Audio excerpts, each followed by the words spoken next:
Hey everyone, this is Dr. Drizzle and welcome to the National Parks Expedition Challenge. Today we are at Cape Cod National Seashore at Herring Cove Beach. We are here with Ranger Mark, who is going to be a wealth of information about this beach, about erosion and just everything nature out here. So Ranger Mark, thank you so much for joining us today. Hey, my pleasure. Your backyard is a beautiful playground. Sure is. Yeah, we're so lucky to be here.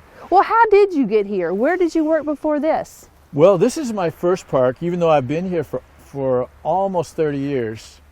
And I came from a background of, I studied ecology, planning and landscape architecture, graphic design, and I'm a painter. And all of that meant that I was a little bit confused about what direction I should go, but it all came together because cartography and geography combines both the creative arts and an understanding of the landscape ecology. So it's a really good direction if you're both a scientist and an artist. I love that. And obviously this is a beautiful place to be inspired by. Oh, yeah. So I know that you know everything about erosion. And so I'm just going to let you talk. What is special about where we are right now? Well, we're standing on a big hook of marine sand that started forming about 6,000 years ago, which is actually a minute in geologic time. The glaciers formed the backbone of Cape Cod in the last 20,000 years. There was an ice age. As the glaciers retreated, they left a stubby arm of Cape Cod, and the waves started reshaping Cape Cod by taking sand from the beaches south of us and depositing it here. So we're standing on a big sand deposit that's created by waves. Those waves are still creating beaches right now. And one of the things about erosion is that without erosion, we wouldn't have beaches at all. There'd be no beach.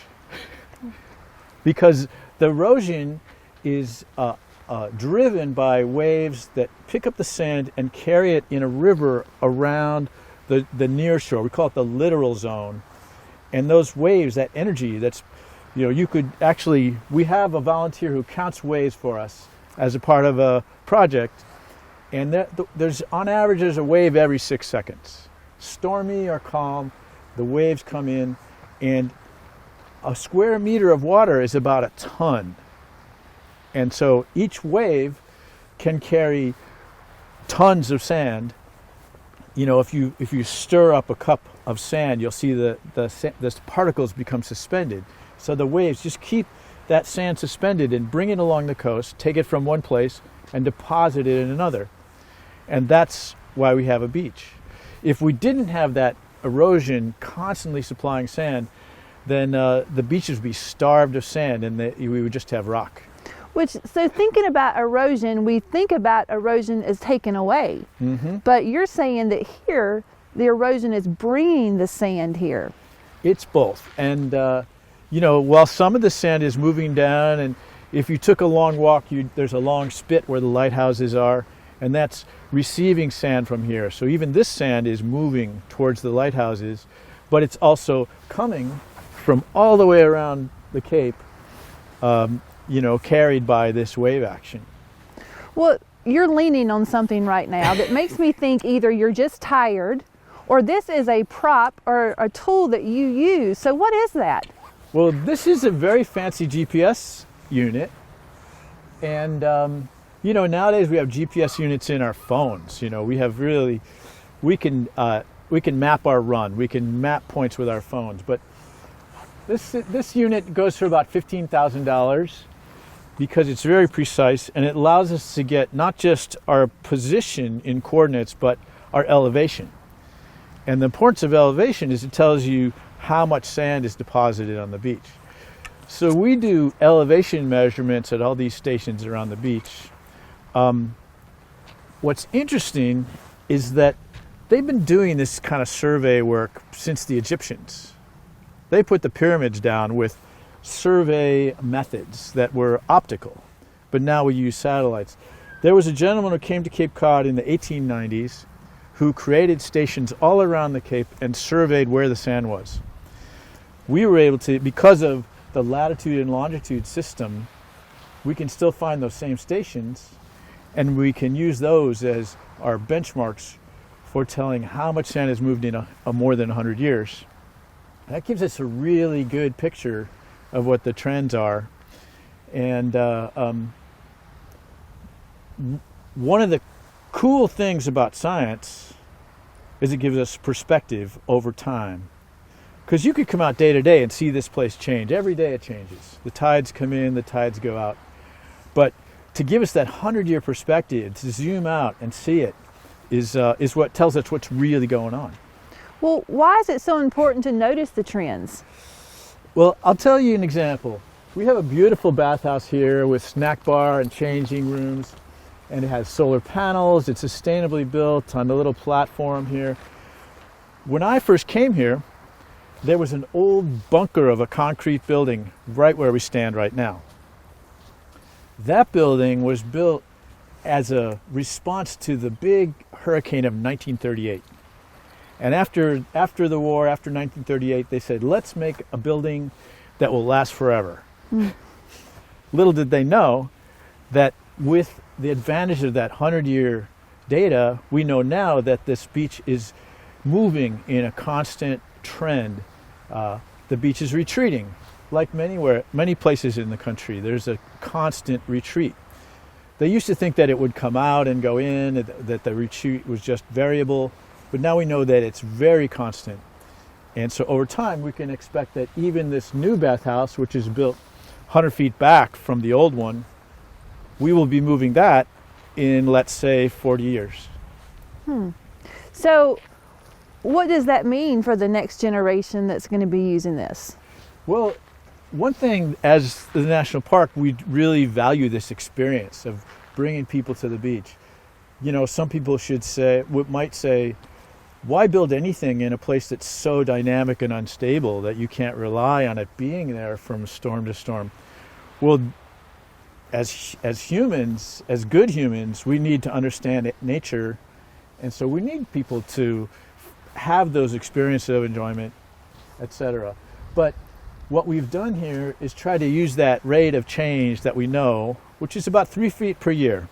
The high tide line is marching inward at about 3 feet per year here.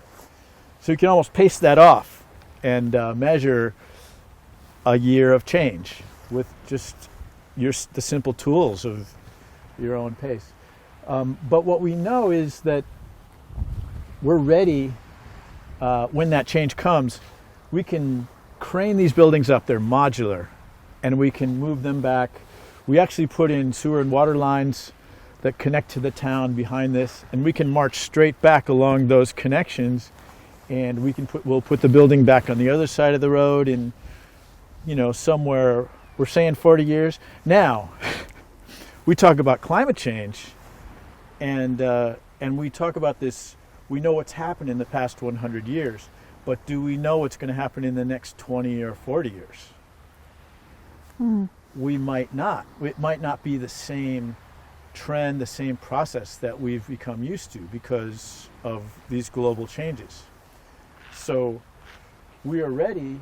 We'll continue to do our measurements with these GPS units, and we'll be predicting from year to year how much change has occurred, whether it fits what we expected.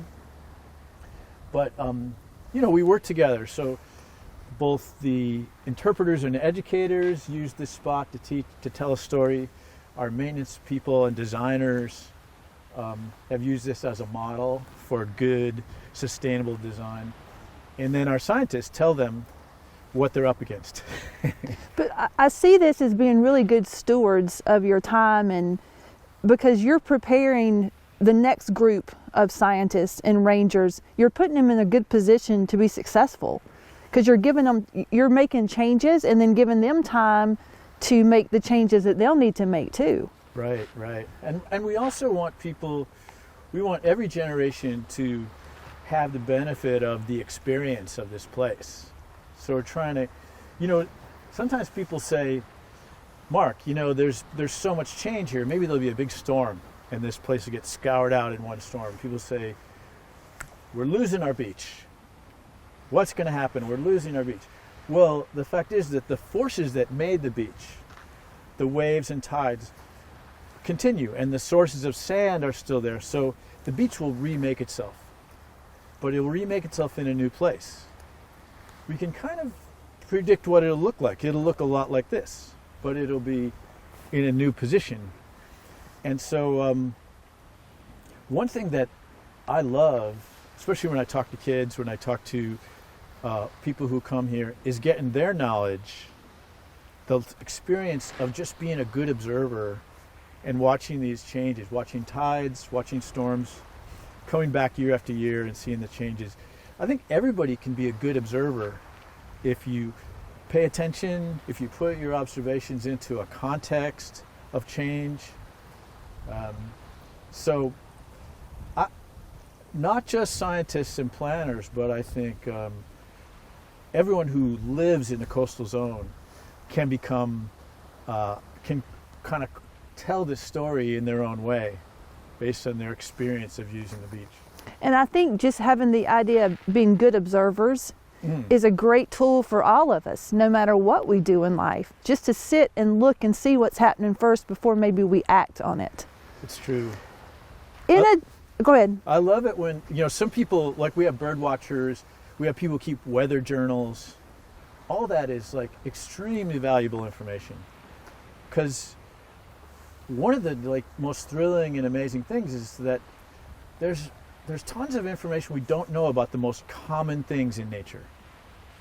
My friends have studied the toads. We have toads that breed in the pools between the dunes here, and they're very common, but we don't know how they choose what ponds to breed in. We don't know much about their lives. And so through science, we've been able to protect habitats for those common things. And the same thing goes with the weather. We have weather stations in Boston. We have weather stations down Cape.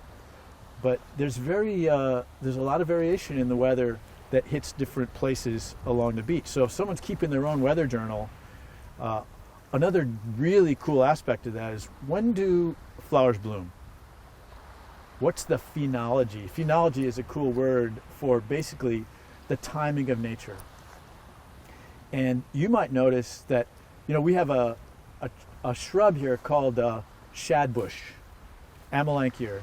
People love it. It's a pretty bush, and it actually comes out in early spring, these white flowers, and it's kind of like one of those things that cheers you up in our gloomy spring weather here.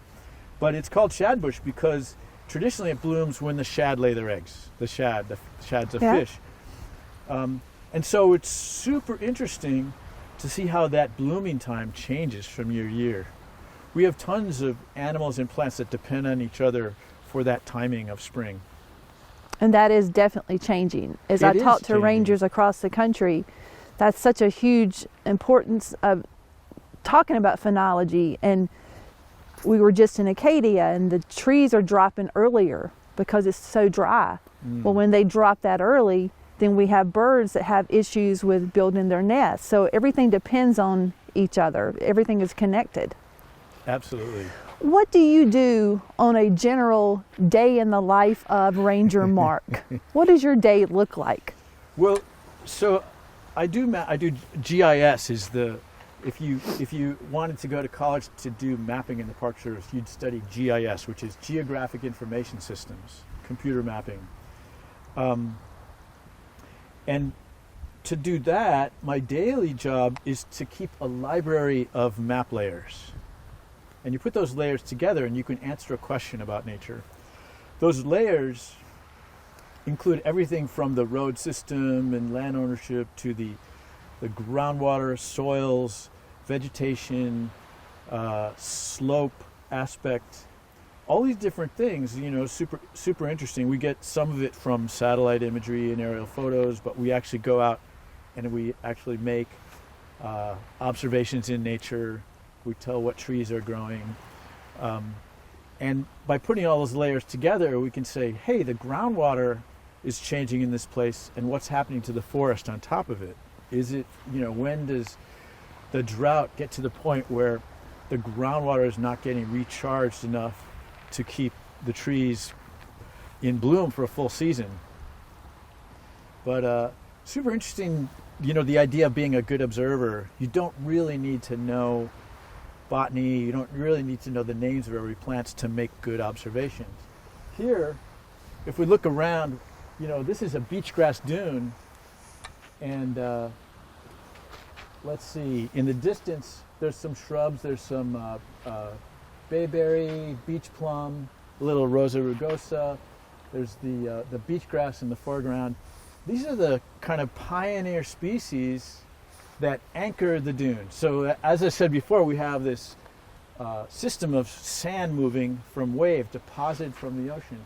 The next stage in the evolution of these dunes is for the beach grass. And actually one of our most important pioneer species that anchors the dunes is the poison ivy vines. Really important, really significant. But you could observe the structure of this plant community here and make some stories of your own about how it works without knowing exactly what the scientific name of everything that you see around you. Right, and you could use your descriptive words to be able to say this is what it looks like and this is what I'm watching over time. If kids were to visit here, which we hope they do, what other things in nature would they find? Well, surprisingly, people think of Cape Cod National Seashore as the Great Beach. And it was created in the 60s through, the work of a lot of people like President Kennedy at the time. It was created because of this unbroken beach. There's like almost 40 miles of undeveloped beach with no artificial structures. But the surprising thing is, all you got to do is take a trail a little ways off the beach, and we have these coastal forests. We have these really interesting vernal pools and bogs. We have our own. This is, it's sort of a little. It's actually one of the biggest glacial peninsulas in the world, and we're actually out in the ocean. We're out on the flyway, so it's a really great place to watch birds almost any time of year. But it's a rest stop for a lot of migrating birds. We get pelagic birds like albatross and shearwaters that really don't like to come to land much, but we're out in the ocean enough that this is a super great resting spot for them. But we also have our within the dunes and in the upland plains, we have these maritime forests, as I said, the vernal ponds. We have one of the other cool things that people love is kettle ponds. And kettle ponds are these clear, sometimes almost circular, deep, very pristine ponds that are isolated in the woods.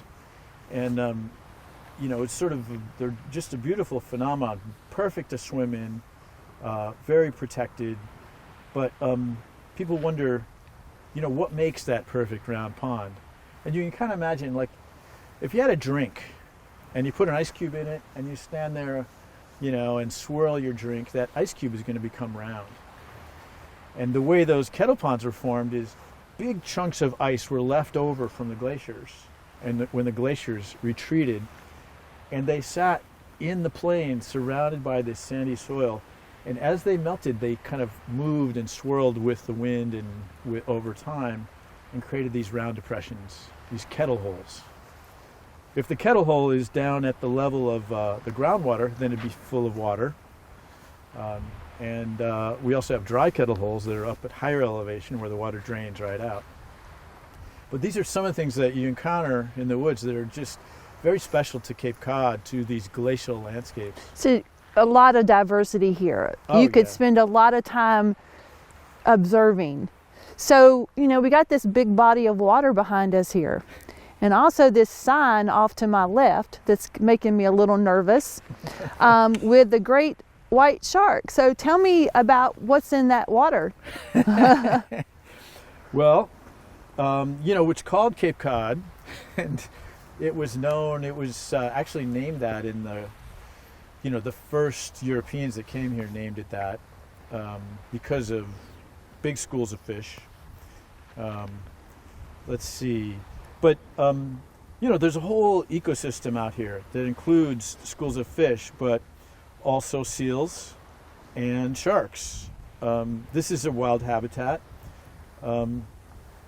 Let's see. There was a time when seals were quite rare here, and it's probably because they were hunted and there was a bounty on seals. The seals are a favorite food of the sharks. So as the seals became protected by Marine Mammal Act, the sharks have come back with them. And we actually see that in general as a big success story, because this is the system of nature depends on having a whole pyramid of species that are predator and prey that depend on each other. So really in very recent years, we have sharks coming back. And so we have a lot of concern about it. And if you look around us, you'll see we have a call box, we have a bleed kit. I think everyone should read all of the information about the sharks and exercise caution. But we should also know that they're not after us. They actually prefer seals. And though we've had some shark encounters, they're generally not interested in, we are not the prey of the sharks. And just like you said, this is a national park site. So just like up in some of the western national parks, there's going to be grizzly bears. There's going to be, Right. Moose. There's going to be animals. We have to be prepared that they're there and realize they're there first. That's where they are. And we're going to take care of ourselves, but we're also going to respect that this is their habitat. Right. Right? Right. Yeah, absolutely. There's a line in the legislation that created Cape Cod National Seashore about letting natural processes take their course. So in 1961, when the seashore was created, we made a commitment to understanding and allowing the process of nature to create this landscape to continue. Yeah. So are there any other animals that we might find out here? Yeah, well, actually, we're kind of having a revival of nature here in Cape Cod. It's very interesting, again, to look back in time, because when the Europeans first arrived here, there was probably a closed canopy forest and a big population of animals. Henry David Thoreau wrote his book Cape Cod in the 1850s. And by that time, the entire landscape here had been stripped of trees. There were only little woodlots remaining.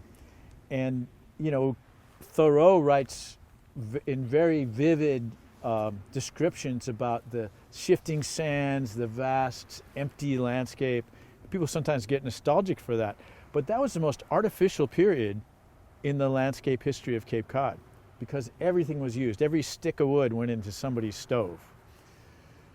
It took, because we're a peninsula, we're isolated out here surrounded by water, it took really from about 1750 to about 1940 for the seeds to come back, for the forests to regenerate. And so now, for the first time in centuries, we have a closed canopy forest that looks a bit like it might have looked to the first Europeans that arrived here. Part of that forest is the Native Americans, the first people, had a tradition of lighting light fires that cleared out the understory of the forest. And that may have gone on for 1,000 years before that. So there's this landscape that was original to Cape Cod at that time, but was an interaction of humans and nature. Anyway, now that we have, from the air, it might look a lot like it looked in 1620. And now we have animals coming back to the forest. We have birds, we have habitat. God. And there's a great blue heron flying by. That is spectacular. Sorry. But so coyotes came back to Cape Cod, really kind of working their way down from Canada in the last 25 years. And now we actually have some of the other mammals like fishers. Fisher is a kind of a giant weasel. We do have otters. We have the fishers live in trees. A lot of people see them now. We have foxes. And some people are slightly alarmed when they see wildlife. But if you understand how they fit into nature. Now, we do have coyotes that have been fed by humans, and it's the same problem that you have in other national parks. If you feed the bears, when I was a child, they had open dumps, and we would go to the dump to see the bears. It was such an unnatural situation and so unhealthy for the animals. Nowadays, we really try to promote the idea that you don't want to tame wildlife, you don't want to feed them. They have lives to live, and they'll be much healthier if they live that way. But people have fed coyotes, and they've become too tame. And as wonderful as it is to see wildlife up close, that's not the way to do it. Right. Yeah, there's enough video and books and from a distance things that you can look at. Yeah, and actually, one of the greatest things to do in nature in a place like this is something that I call the long sit. And what I would suggest, even in whatever community, if you have nature surrounding your community, just take a short walk and in a solitary place, sit on a hillside for an hour and sit and be as quiet as you can and see what happens, see what comes up. And I think you'll be amazed at how much of nature, once you sit, all of the disturbance that you cause by walking, and don't bring your dog. Because all the other animals in nature can detect through smell and sound and whatever. Sit alone and try and blend into nature as much as you can, and just wait and watch. And you might see something like otters playing. I mean, what a spectacular thing to see. And it's there. These things are all happening nearby. Right. And we're too busy and we're too loud and we're so plugged in that we don't see it. Well, that actually leads me into our STEM challenge. So I was going to go a different way, but now because Ranger Mark has talked so much about observation and being still in nature, we are going to have a STEM challenge based on being still. So wherever you live, we want to encourage you to go out into nature and participate in the long sit. We want you to choose a period of time where you can just sit and watch. You be the viewer of what is happening around you. Now you can capture this in several different ways. You can bring a phone or a camera out and take photos of this. You could do a video, you could do drawings, you could channel Henry David Thoreau and write about what you see. And then I want you to share what you've created on social media. You're going to use the hashtag of Nat Park Challenge and hashtag Expeditions in Education. We want to know what you see from where you sit. We're obviously in a beautiful place here in Cape Cod, but we know that there are beautiful places all around the country that we would be interested in seeing. So Ranger Mark, as you did not disappoint. You are a wealth of information. Ranger Mark has also been the illustrator and helped write a book for USGS, and we're going to show you some of those drawings in this virtual field trip. But Ranger Mark, we do have some kids that might be interested in getting your job or a job like this. Could you give them, just talk to the camera and give them just a little bit of encouragement? What should they be doing now?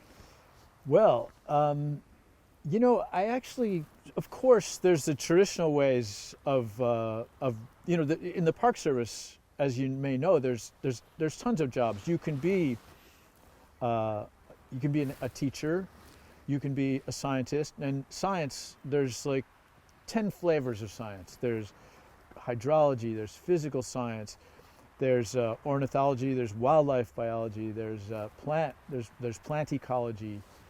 And actually, some of the most interesting sciences are where they integrate all that together. So to really be an ecologist, you need to understand sand, and you need to understand birds. You need to come from all perspectives. But one thing that I've found is that the things that set you apart in your education are whatever gives you a passion. So for me, drawing and design was my passion in nature. And I actually started out doing silk screening nature t-shirts for my wildlife cruise. And I've been doing illustrated sketchbooks for years. Those quirky things that you think might not matter are part of your personality, and they set you apart.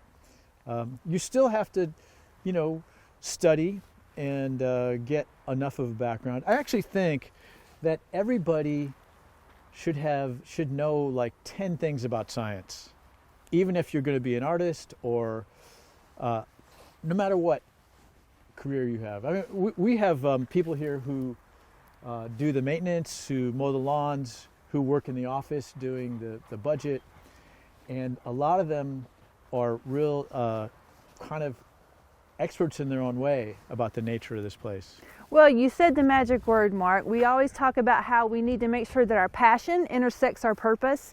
And I think no matter what you are passionate about, you probably can find a job doing that at the national parks. So Ranger Mark, thank you so much for having us here today. We appreciate all of your knowledge and your passion about this place. I want to thank you guys for joining us at the Cape Cod National Seashore. This is Dr. Drizzle. Until next time, out.